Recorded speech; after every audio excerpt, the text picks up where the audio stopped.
Не за џабе старите рекле во младите е силата. Затоа ние сега ќе одиме до Македонското здружение на млади правници. Тие може да ви обезбедат правна помош и да ве застапуваат при заштита на вашите права. Дали може извршител да ми блокира сметки за долг на фирма која повеќе не е моја?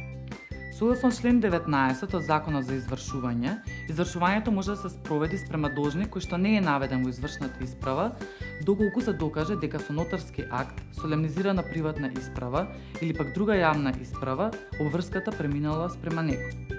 Ако во случајот станува збор за преземање на долг од страна на новиот собственик на фирмата и доколку доверителот се согласил со тоа, тогаш новиот собственик ги презема долговите на фирмата, освен ако тој е презадолжен. Кај извршителот треба да се достави целата документација која што го потврдува преземањето на долгот, односно преносот на фирмата во кој што новиот собственик ги преземал долговите од поранешниот собственик. Ви благодарам. Додека сме млади и силни, па и понатаму. Ќе продолжиме да одговараме на вашите прашања поставени на само прашај.мк. Тука сме за вас.